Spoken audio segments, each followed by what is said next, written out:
Welcome back. The oil tanks at Vasco are a major hazard and needs to be shifted out of the port town.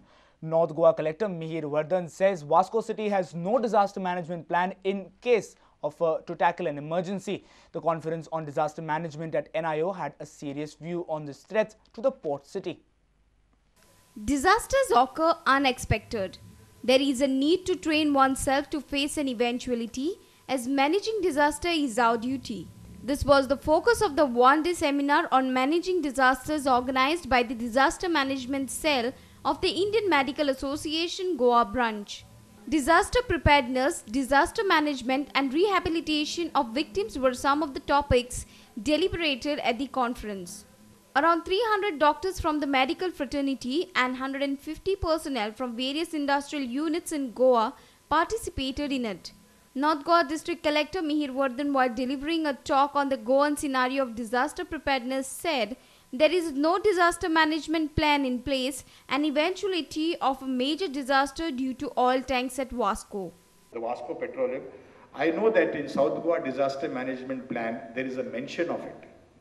But then the mention of it doesn't make any difference as such. The point is that whether really you have an action plan, okay? Now, number one is that what in terms of prevention and preparedness, the tanks have to go from there. The tanks cannot be there.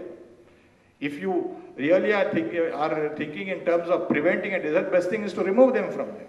But then the other point is that if in case something happens, if they continue to exist and something happens, what is our after response? Okay, do we have a plan of action for that? I don't think we really have. Director of National Institute of Oceanography, Dr. Satish Shetty, stated that everyone should be prepared for a situation like Kankan floods. What happened in Kankan was not very different, but the rains were 1/3 of the amount of precipitation which took place in Mumbai. One must be prepared for these events because the entire west coast of India is a high precipitation region, and an intense precipitation is just a natural variability on a high precipitation event. One must therefore be prepared for it, and one must learn from the experience of Kankan.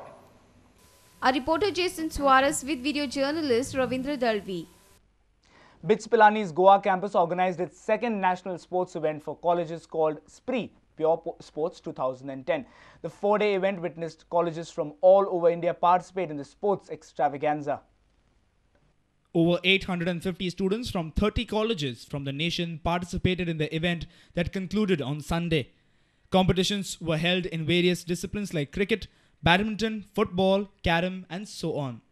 Cricket was one of the major competitions held and coordinated by the Goa Cricket Association. Dr. Raghu from BITS Pilani revealed the details about the entire event. SPRI is a national level sports meet, completely organized by students. As far as me concerned with the SPRI, I am involved only in guiding them in cricket. So it's all about having a very professional game. With the association with GCA, we are successfully conducting, this is the second year of conducting in association with them, a national level cricket tournament. This time, record number of 32 teams have seeking the entry, but because of the time constraint, we can accommodate only 12.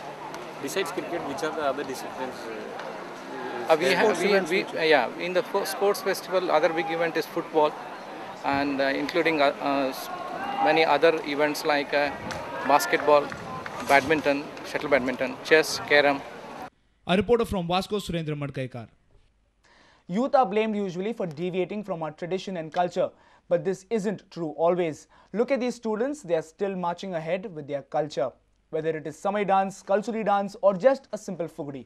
Have a look at this. With this I take your leave. Take care and keep watching Prudent Media. Goodbye.